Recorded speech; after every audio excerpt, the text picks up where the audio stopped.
Hello everyone, कैसे हैं आप सभी। आई होप अच्छे एंड स्वस्थ होंगे। और कैसे चल रही है आप सबकी तैयारी।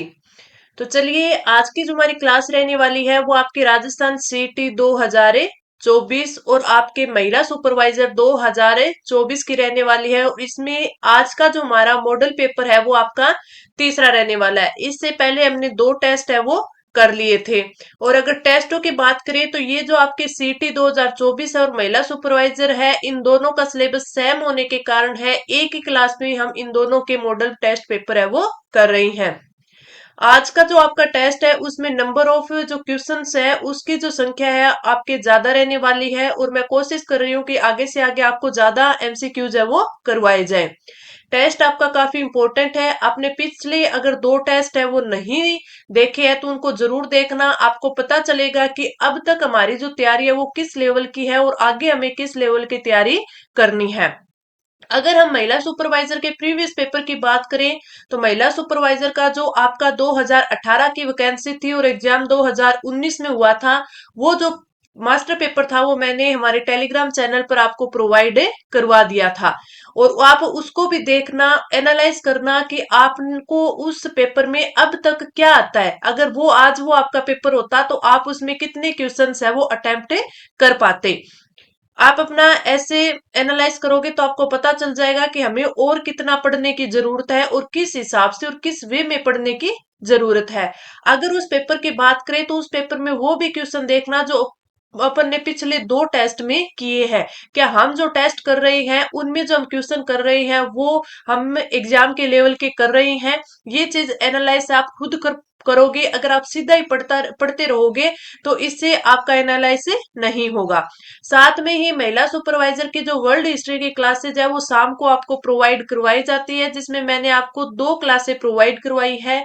जिसमें दो टॉपिक आपको करवाए गए हैं, पहला पुनर्जागरण और दूसरा फ्रांस की क्रांति। अगर आप उन दोनों क्लास को देखोगे तो उन क्लास में आप देखोगे कोई भी क्वेश्चन है उनसे बाहर नहीं जाएगा और वो आपको वन लाइनर जो नोट्स है उस फॉर्मेट में आपको करवाया गया है। पहले आपको फ्रांस की क्रांति समझाई गई है, फिर उनको वन लाइनर नोट्स में आपको फिर दोबारा समझाया गया ताकि आप उनका बाद में भी रिवीजन कर सको पीडीएफ को लेकर। तो चलिए, अब हमारा जो मॉडल पेपर है थर्ड है वो स्टार्ट करते हैं। आज की क्लास में मैं आपके लिए हिस्ट्री, ज्योग्राफी और आपकी राजनीति, इसके साथ साथ कंप्यूटर, इस चारों के क्वेश्चन लेके आई हूं। आपके 35 क्वेश्चन आज इस क्लास में हमें कवर करेंगे। तो चलिए क्लास स्टार्ट करते हैं। फर्स्ट क्वेश्चन हमारा है कि पैमानों की खोज ने यह सिद्ध कर दिया है कि सिंधु घाटी के लोग माप और तौल से परिचित थे। यह खोज कहाँ पर हुई है। अगर हम ये बोल रहा है कि जो पैमानों की खोज ने यह सिद्ध कर दिया, यानी जो पैमाने हैं वो कहाँ प्राप्त हुए हैं, माप और तौल से परिचित थे, तो ये कहाँ सिद्ध हुआ है। कालीबंगा, हड़प्पा, चहुंदड़ो और लोथल। तो आपका जो राइट आंसर होगा वो हो जाएगा ऑप्शन ए डी। लोथल में माप और तौल के जो साक्ष्य है वो मिले हैं, तो इससे सिद्ध होता है कि सिंधु घाटी के लोग है वो माप और तौल से परिचित थे। तो राइट आंसर कौन सा हो जाएगा, ऑप्शन ए डी हो जाएगा। आगे बढ़ते हैं, अगला क्वेश्चन। एक चीज ध्यान रखना, जो आपको ये क्वेश्चंस करवा रही हूँ क्लास के लास्ट में, आप इनमें से कितने क्वेश्चन सही कर पाओ ये कमेंट करके जरूर बताना। और अगर आप ये अपना चेक करोगे कि हमने इतने क्वेश्चंस में से इतने क्वेश्चन सही किए हैं, तो आपको ये भी एनालाइज होगा कि आपकी तैयारी है वो किस स्तर पर है वो चल रही है। दूसरा क्वेश्चन है, निम्नलिखित में से कौन सौरमंडल का भाग नहीं है। क्षुद्र ग्रह, धूमकेतु, ग्रह और निहारिका। तो सौरमंडल की बात करें तो सौरमंडल का भाग नहीं है आपके निहारिका। तो राइट आंसर हो जाएगा ऑप्शन है डी। आगे बढ़े, अगला क्वेश्चन। भारत के गवर्नर जनरल को किस एक्ट के द्वारा अपनी समिति के निर्णय को अस्वीकार करने का अधिकार मिला। किसकी बात कर रहे हैं, भारत के गवर्नर जनरल की बातें कर रही हैं। ठीक है, तो किस एक्ट के द्वारा अपनी समिति के निर्णय को अस्वीकार करने का अधिकार मिला। 1773 का रेगुलेटिंग एक्ट, 1784 का पिट्स इंडिया एक्ट, 1786 का अमेंडमेंट एक्ट और 1813 का चार्टर एक्ट। जो आपके भारत की राजनीति में जो ये आपके एक्ट है 1773 का, 84 का, 86 का, 1813 का, 1833 का, ये सारे के सारे है वो इम्पोर्टेंट है। तो मैं ये क्वेश्चंस के अकॉर्डिंग आपको ये सारे ही करवाऊंगी ताकि आपके अच्छे से प्रैक्टिस हो सके। तो इस क्वेश्चन का राइट हो जाएगा आंसर ऑप्शन है सी। 1786 का जो अमेंडमेंट एक्ट था उसके अंतर्गत भारत के जेजे यानी गवर्नर जनरल को अपनी समिति के निर्णय को नकारने का या अस्वीकार करने का अधिकार दिया गया। तो राइट आंसर ऑप्शन है सी। आगे बढ़े हमारा अगला क्वेश्चन। सिंधु घाटी के लोग, सिंधु घाटी सभ्यता के लोगों का मुख्य व्यवसाय है वो कौन सा था? व्यापार, पशुपालन, शिकार और कृषि। तो आपका जो राइट आंसर हो जाएगा वो हो जाएगा ऑप्शन ए व्यापार। सिंधु घाटी की सभ्यता के जो लोग थे उनका जो मुख्य व्यवसाय क्या था, वो क्या करते थे? व्यापार करते थे। तो राइट आंसर आ जाएगा आपका ऑप्शन है ए। आगे बढ़े अगला क्वेश्चन। निम्नलिखित में से किनके बीच की औसत दूरी को खगोलीय एकक कहा गया है? आज का जो आपका क्वेश्चन जो टेस्ट है उसमें जो क्वेश्चंस है वो आप ये चलिए कि लो लेवल से थोड़े से मीडियम लेवल के हैं, और हमें कम मतलब ये मान के चलिए कि हम इजी वे से चलेंगे और इनको इजी वे से हार्ड और हार्ड से मॉडरेट। ठीक है, क्योंकि अगर इजी से सीधा मॉडरेट करेंगे तो आपको ये लगेगा कि नहीं ये तो क्वेश्चन है वो काफी इजी है, लेकिन नहीं, हम तीनों स्तर के है वो क्वेश्चन देखेंगे, इजी भी करेंगे, हार्ड भी करेंगे और मॉडरेट भी करेंगे। ठीक है, हमारे एग्जाम में मॉडरेट लेवल के क्वेश्चन है वो आते हैं, तो इजी, हार्ड और मॉडरेट तीनों क्वेश्चन करेंगे ताकि आपको ये लगता रहे कि हाँ जो तैयारी का जो हमारा लेवल है वो अच्छे से चल रहा है। तो निम्नलिखित में से किनके बीच की औसत दूरी को खगोलीय एकक है वो कहा जाता है? तो आपका पृथ्वी तथा सूर्य के बीच की दूरी को, पृथ्वी तथा चंद्रमा, बृहस्पति तथा सूर्य के बीच की दूरी और प्लूटो तथा सूर्य के बीच की औसत दूरी। तो जो खगोलीय एकक है वो कहा जाता है पृथ्वी और सूर्य के बीच की औसत दूरी को। तो राइट आंसर हो जाएगा ऑप्शन है ए। आगे बढ़ते हैं अगला क्वेश्चन। 1946 का कैबिनेट मिशन 3 मंत्रियों में गठित था। निम्नलिखित में से कौन इसका सदस्य नहीं था? यानी कैबिनेट, इसने सीधा पूछा है कि कैबिनेट मिशन में है वो कौन है वो इसमें शामिल नहीं थे। लॉर्ड पेंथिक लॉरेंस, एवी अलेक्जेंडर, सर स्टेफर्ड क्रिप्स और लॉर्ड एमरी। तो आपका जो राइट आंसर हो जाएगा वो कौन सा हो जाएगा? राइट आंसर हो जाएगा ऑप्शन है डी, लॉर्ड एमरी इसमें नहीं थे। तो आपको ध्यान रखना है कैबिनेट मिशन है वो कब भारत आया था? 1946 को आया था। इसमें क्या थे? 3 सदस्य थे, लॉर्ड पेथिक लॉरेंस, एवी अलेक्जेंडर और सर स्टेफर्ड क्रिप्स, और जो इसके अध्यक्ष थे वो कौन थे? आपके पेथिक लॉरेंस थे। तो राइट आंसर हो जाएगा ऑप्शन डी, लॉर्ड एमरी है वो इसके सदस्य नहीं थे। आगे बढ़ते हैं अगला क्वेश्चन। निम्नलिखित में से कौन सा हड़प्पा कालीन स्थल गुजरात में था? कालीबंगा, रोपड़, बनवाली और लोथल। तो अगर गुजरात की बात करें तो राइट आंसर हमारा हो जाएगा ऑप्शन ए डी। कहा? लोथल है वो गुजरात में है। कालीबंगा की बात करें तो ये आपके कहां पर है? हनुमानगढ़ में है। रोपड़ की बात करें तो ये आपके पंजाब में है। बनावली की बात करें तो ये आपके हरियाणा में है। कहां पर है? हरियाणा में है। तो राइट आंसर कौन सा हो जाएगा? ऑप्शन डी, लोथल है वो गुजरात में स्थित है। आगे बढ़ते हैं अगला क्वेश्चन। सूर्य की सतह पर हाइड्रोजन के अलावा दूसरा कौन सा तत्व बहुतायत से पाया जाता है? हीलियम, नियोन, आर्गन और ऑक्सीजन। तो आपका जो राइट आंसर होगा वो कौन सा हो जाएगा? ऑप्शन ए हो जाएगा। हीलियम है वो ऑक्सीजन के साथ साथ है वो आपके हाइड्रोजन के साथ साथ है वो दूसरा तत्व है जो बहुतायत में पाया जाता है। कौन सा? हीलियम। सूर्य की सतह पर। और सूर्य की अगर अपन ऊर्जा की बात करें या फिर ये देखें कि सूर्य में जो उष्मा होती है उसका निर्माण किससे होता है, तो ये नाभिकीय संलयन से होता है जिसमें आपके हाइड्रोजन हीलियम का क्या होता है? यूज होता है। तो राइट आंसर हो जाएगा ऑप्शन ए।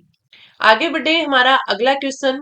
भारतीयों को वर्ष 1947 में सार्वभौम सत्ता सौंपने की योजना निम्न में से किस नाम से जानी गई? डुरंड योजना, मिंटो मार्ले योजना, माउंटबेटन योजना और वेवेल योजना। तो आपका जो राइट आंसर हो जाएगा वो कौन सा हो जाएगा?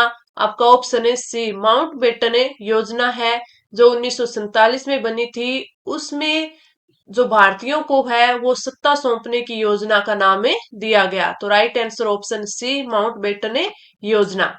आगे बढ़ते हैं, हमारा अगला क्वेश्चन, उत्तर वैदिक काल के वेद विरोधी और ब्राह्मण विरोधी धार्मिक अध्यापकों को किस नाम से जाना जाता था? यजमान, श्रमण, अर्थ, अथर्वन और श्रेष्ठिन। अर्थवन और श्रेष्ठिन। तो आपका जो राइट आंसर हो जाएगा वो हो जाएगा ऑप्शन ए बी, श्रमण। क्या हो जाएगा? ऑप्शन बी, श्रमण। जो उत्तर वैदिक काल था उसमें जो वेद विरोधी और जो ब्राह्मण विरोधी धार्मिक अध्यापक थे उनको श्रमण के नाम से जाना जाता था। तो राइट आंसर ऑप्शन है बी। अगर मैं बात करूं आज आपके हिस्ट्री, आपकी इंडिया हिस्ट्री, ठीक है, आपकी इंडिया ज्योग्राफी, आपकी इंडिया राजनीति पॉलिटिकल, ठीक है, और कंप्यूटर, इस चार के जो क्वेश्चंस है वो मैं आज लेके आई हूं।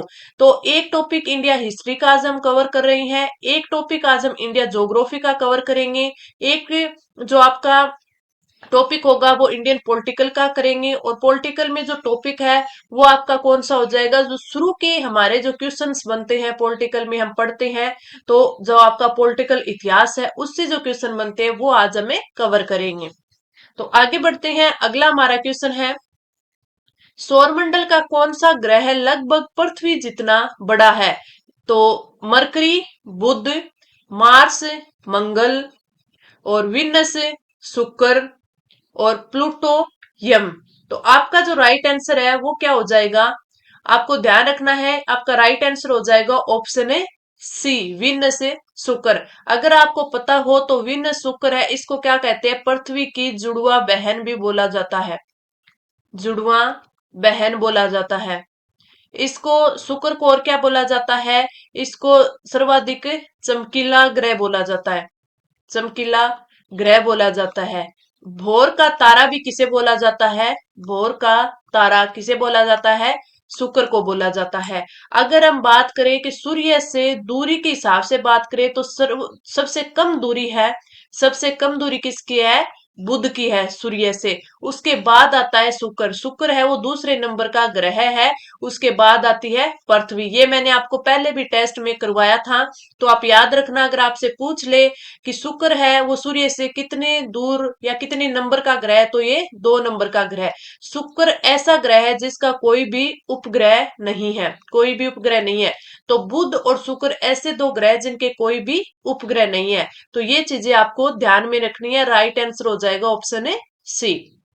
आगे बढ़ते हैं, अगला क्वेश्चन, सन 1936 में भारतीय राष्ट्रीय कांग्रेस द्वारा संविधान सभा के गठन की मांग कहां पर हुए अधिवेशन में रखी गई?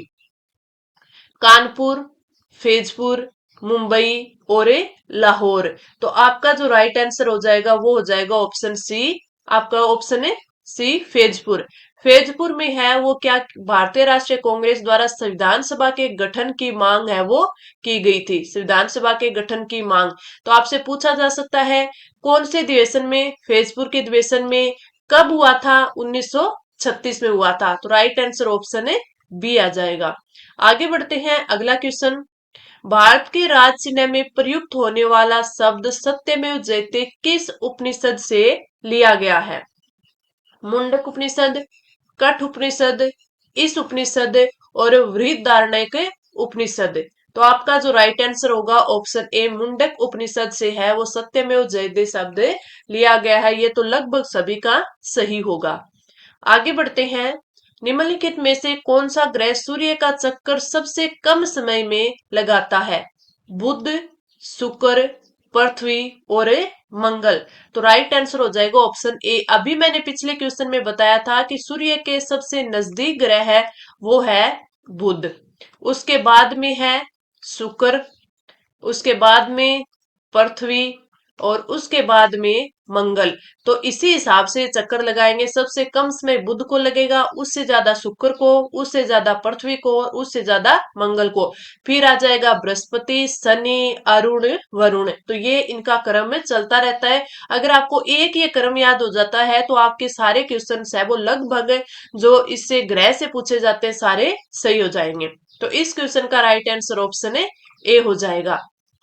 आगे बढ़ते हैं, अगला क्वेश्चन, कैबिनेट मिशन योजना के अंतर्गत संविधान निर्मात्री परिषद में प्रत्येक प्रांत की आवंटित सदस्य संख्या निर्धारित करने के लिए प्रतिनिधि कितनी जनसंख्या के अनुपात में था। यानी इन्होंने ये पूछा है कि जो संविधान निर्मात्री परिषद में प्रत्येक प्रांत में जो आवंटित सदस्य थे तो उनको कितने सदस्यों पर या कितनी जनसंख्या पर एक सदस्य लेना था। 8 लाख व्यक्ति, 10 लाख व्यक्ति, 12 लाख व्यक्ति और 15 लाख व्यक्ति। तो आपका जो राइट आंसर हो जाएगा ऑप्शन है बी, 10 लाख व्यक्तियों पर एक प्रतिनिधि चुनना था। तो राइट आंसर ऑप्शन है बी। अगर क्लास आपको काफी अच्छी लग रही है, आपको लग रही है कि आपके एग्जाम के लिए इंपॉर्टेंट है, तो आप इसको लाइक करना और अपने दोस्तों के साथ है वो शेयर जरूर करना। अगर अभी तक आपने चैनल सब्सक्राइब नहीं किया तो सब्सक्राइब कर लेना ताकि आपकी तैयारी है वो और आगे हमारे साथ है। अगला क्वेश्चन, भारत के किस स्थल की खुदाई से लोह धातु के प्रचलन के प्राचीनतम प्रमाण मिले हैं? तक्षशिला, अंतरजी खेड़ा, कौशाम्बी और हस्तिनापुर। तो राइट आंसर की अगर हम बात करें तो आपका जो राइट आंसर हो जाएगा वो कौन सा हो जाएगा? ऑप्शन है बी, अंतरजी खेड़ा है, वहां से खुदाई में लोह धातु के प्रचलन के प्राचीनतम प्रमाण मिले हैं। तो राइट आंसर हो जाएगा ऑप्शन है बी, अंतरजी खेड़ा।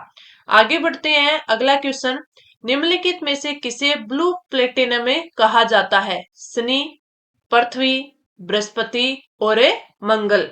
तो आपका जो राइट आंसर हो जाएगा वो कौन सा हो जाएगा? ऑप्शन है कौन सा हो जाएगा? ब्लू पेंटिनम अगर आपकी बात करें तो वो होता है आपका पृथ्वी। कौन सा होता है? पृथ्वी। तो राइट आंसर ऑप्शन है बी। आगे बढ़े, अगला क्वेश्चन, 11 दिसंबर 1946 को किसे संविधान सभा की स्थायी अध्यक्ष है वो चुना गया था? Jawaharlal Nehru, doctor Rajendra Prasad, B R Ambedkar और के एम ए मुंशी। तो राइट आंसर हो जाएगा ऑप्शन बी, डॉक्टर राजेंद्र प्रसाद है, उनको स्थायी अध्यक्ष चुना गया था। कब चुना गया था? 11 दिसंबर 1946 को। तो राइट आंसर ऑप्शन है बी। आगे बढ़े, हमारा अगला क्वेश्चन, किस वेद में जादुई माया और वशीकरण का वर्णन है वो किया गया है? तो कई बार बोलते हैं ना कि कौन सा वेद है जिसमें जादू और वशीकरण का उल्लेख मिलता है, तो वो आपका जो राइट आंसर हो जाएगा वो हो जाएगा ऑप्शन है ऋग्वेद होगा, यजुर्वेद, सामवेद, अथर्ववेद। तो right answer option D, Atharvaveda. इसे जादू टोना का वेद भी कहा जाता है। तो राइट आंसर हो जाएगा ऑप्शन डी, अथर्ववेद।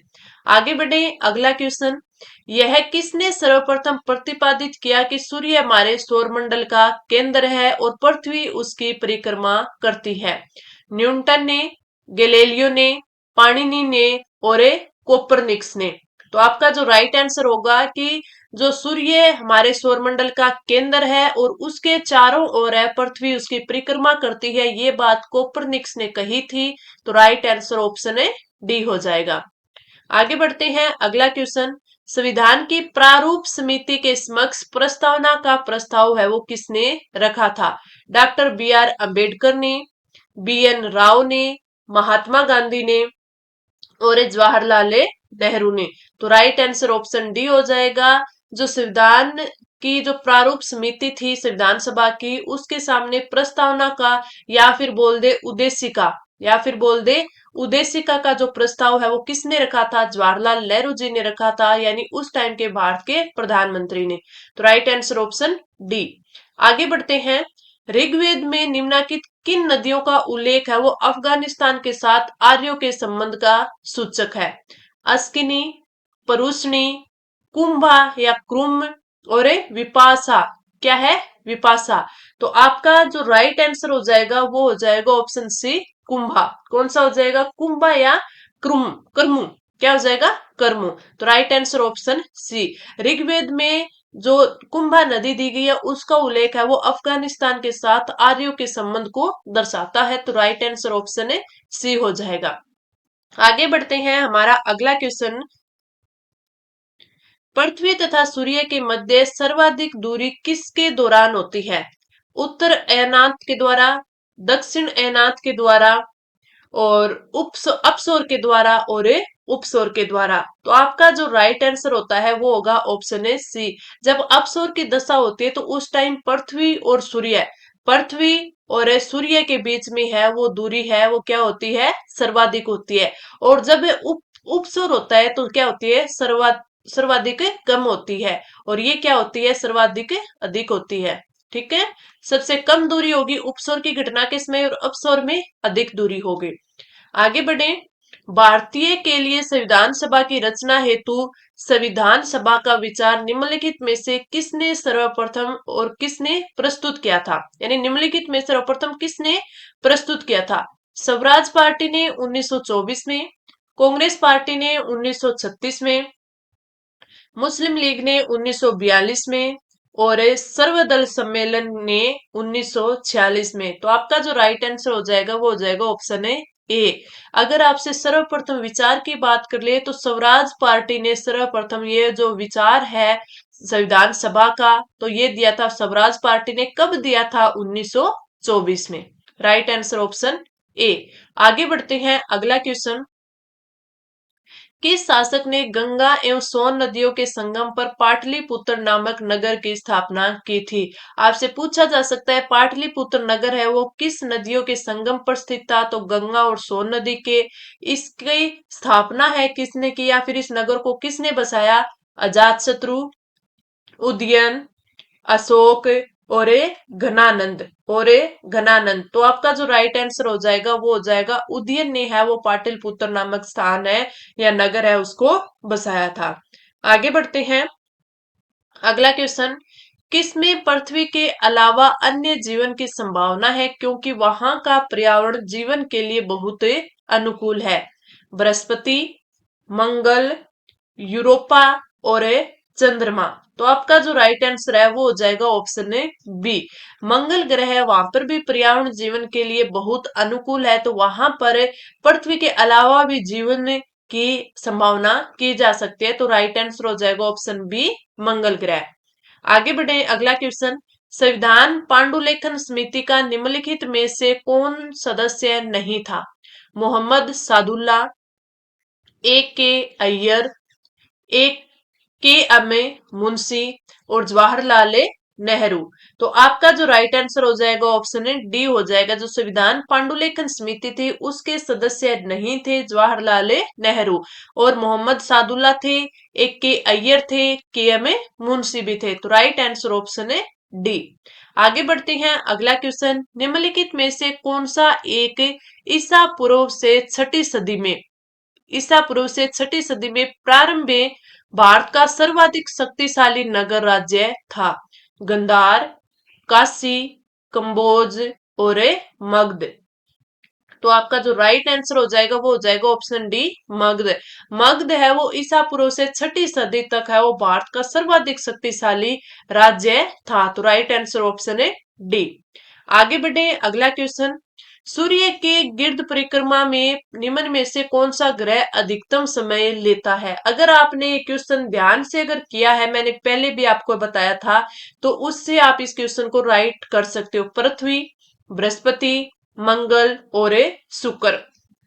सबसे ज्यादा टाइम कौन लेगा, ऑप्शन है बी लेगा, क्योंकि मैंने बताया था कि सूर्य के सबसे नजदीक ग्रह है वो है आपका बुध, उसके बाद आता है शुक्र है, फिर पृथ्वी है, फिर पृथ्वी के बाद बृहस्पति है, बृहस्पति है, ठीक है।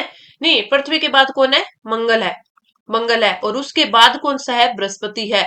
तो सर्वाधिक दूर कौन सा है, बृहस्पति है। तो सर्वाधिक टाइम भी इसके जो परिक्रमा करने में कौन लेगा, बृहस्पति लेगा। तो अगर आपसे अब ये पूछ ले कि ग्रह का एक क्रम दे दे, बोल दे कि इनमें से कौन सा क्रम है वो सूर्य के चारों ओर कम टाइम लेने का क्रम में दिया हुआ है, तो सबसे कम बुध का होगा, फिर शुक्र का होगा, फिर पृथ्वी का होगा और फिर मंगल का होगा और फिर बृहस्पति का होगा। ये क्रम इनका होगा। अगर अधिकतम पूछ ले, अधिकतम से कम, तो सबसे ज्यादा बृहस्पति का, उससे कम मंगल का, उससे कम पृथ्वी, फिर उससे कम शुक्र और उससे कम है बुध।